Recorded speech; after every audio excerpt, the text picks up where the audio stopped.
Kamen Rider and Super Sentai were both created by the same man, a man named Ishinomori Shotaro back in the 1970s. These are live action shows, kind of like sci-fi serials, very similar to the any sort of superhero action-packed series. I saw it on the very first day back in 1971. I was living in Japan at the time, and in fact, oddly enough, I was there in Japan at intervals where they both started. I was there when Kamen Rider first started, and I was there when Super Sentai started. So I actually knew those superheroes before I knew about Superman or Batman or Spider-Man, all these guys. They're the heroes I grew up with. I'm Raymond Louis. I'm the owner and the president of Muteki Sales. We are an online Japanese anime, tokusatsu, and collectibles toy store. I formed Muteki Sales in 2006, right at the height of the economic depression. What a great way to start a business. Let's start it when nobody's making money. So, it's a complete incorrect business model for a finance guy. But we started it because I've been collecting Japanese toys since 1974. And my business partner had done the same thing. Not as long as I have, but still, he had a great interest in. And we decided that we wanted to stop paying exorbitant retail costs and said, why don't we try to find a way, do a business, get what we want, as well as then providing other people with a much lower cost of toys. The prices were 3-4 times more than what they should be, and it wasn't fair. And we also felt that hey, we could pass this on to other people, maybe expand people's knowledge and appreciation of these things. The bulk of what I normally sell is stuff that a lot of people know, Dragon Ball. A lot of people know about Godzilla, but our big things are Gundam, which is fairly popular. It's a robot series, kind of like Star Wars and Star Trek of Japan rolled into one. And then I have Kamen Rider, which is a popular television series, and Super Sentai, which most people here kind of know as a altered form of Power Rangers. A lot of people, when we first started, told us Gundam and Kamen Rider do not sell. No one sells them. You shouldn't sell them. Anybody who sells them must be crazy. So we said, well, we're crazy enough to start at a bad time.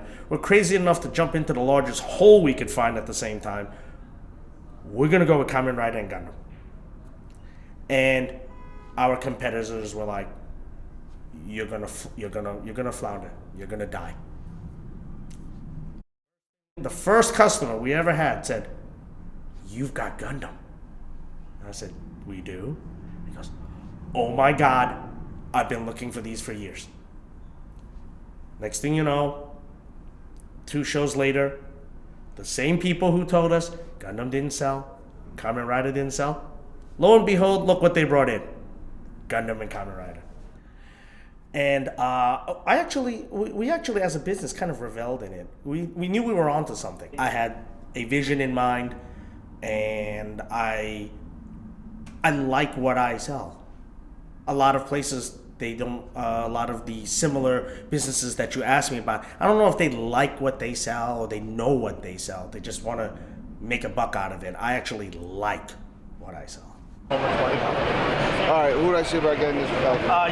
Cash or cash.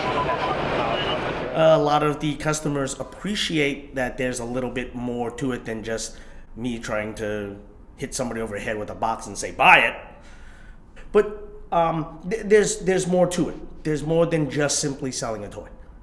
It's more about the human interactivity of it and the in-depth appreciation of it.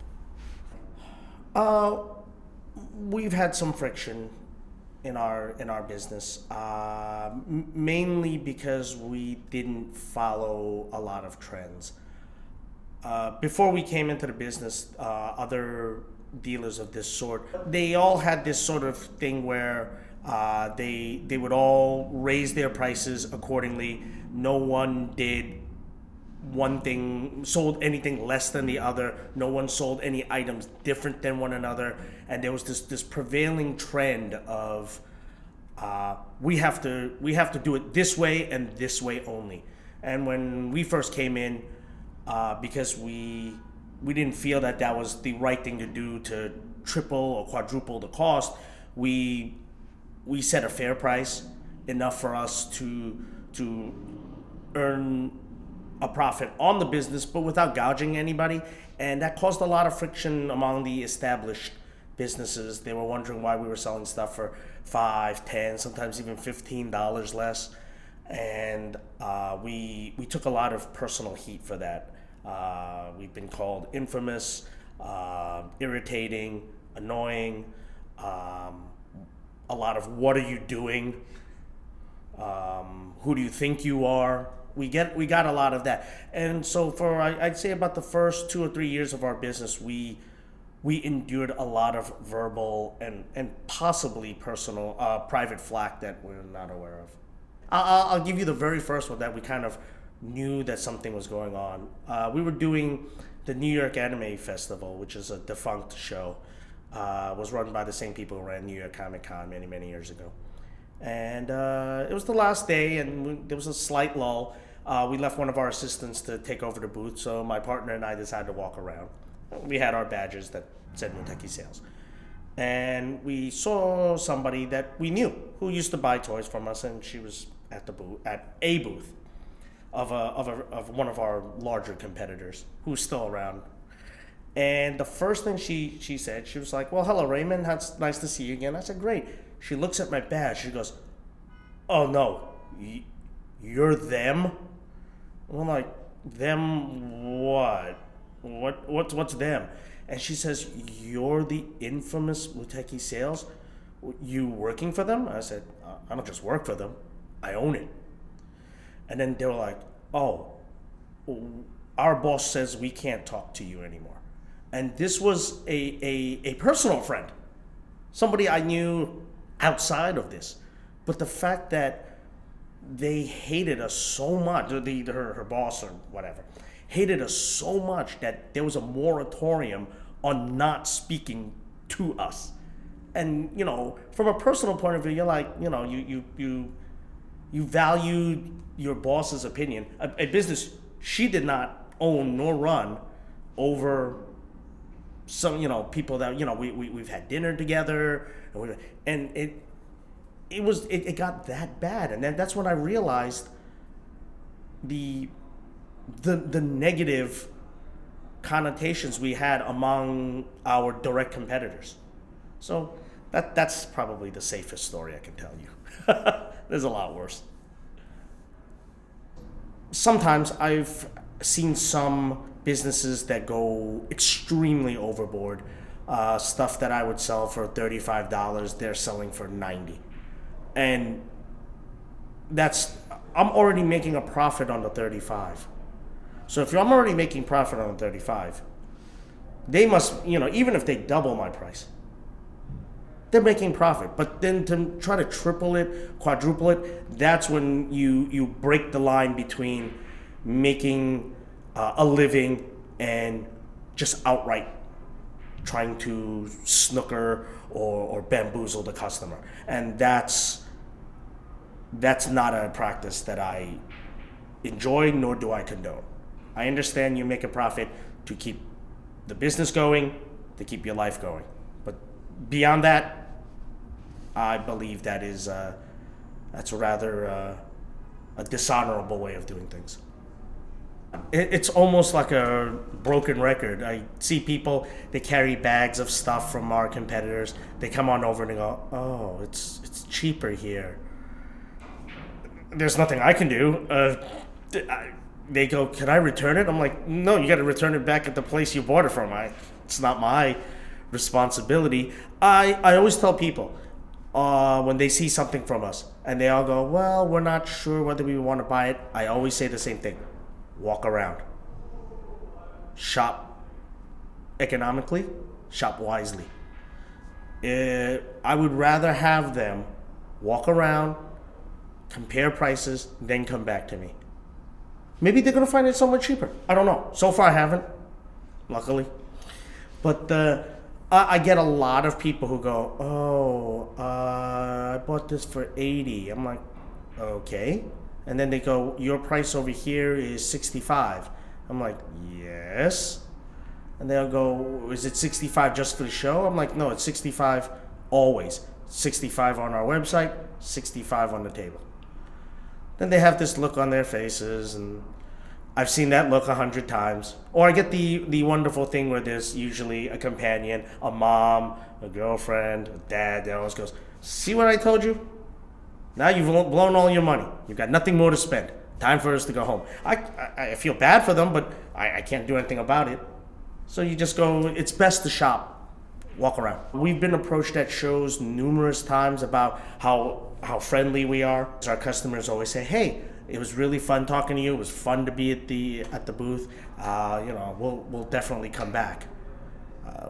I've seen other booths where people come out and they've got this look on their faces like, oh, these guys just want to buy me something, or they ignored me. We are very much not about that. And I think that kind of sets us apart from the other vendors. He's been great. Very, very, very cool to to get to know him and become a cool friend. So it's a good person to know. It's been awesome. Definitely you want to support by getting something else.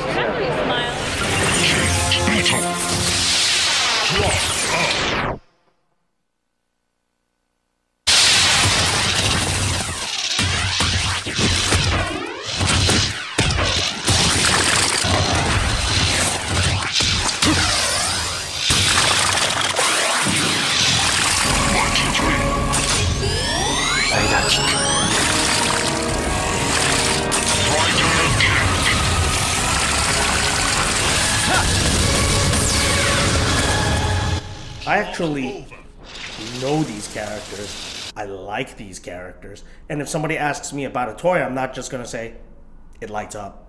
I'm like, oh, well, he does this. He's this character. He's done this. You should watch the show. I especially like it when people see something that the other vendors don't have, and they're knowledgeable about it. Like, I don't have to tell them about it. They just sit there and goes, oh my God, you've got this. Which means that they know about it. And it's very gratifying to sit there and say, oh, good, you know about it. You know what it intrinsically means to you. And if you'd like it, you can buy it. And they do. We never come out, we never go home with anything exclusive. They're all sold out. They're always sold out. And it's fun when you see somebody goes, now my collection is complete. Yeah, as a collector myself, I know the thrill of getting that rare little piece that caps off your collection. And when I see people get that, it's great. It's great. It's to me, it's more not like, oh yeah, I made $85 off this guy. It was just like, hey, he finished his collection. He's happy. He's got this big grin on his face.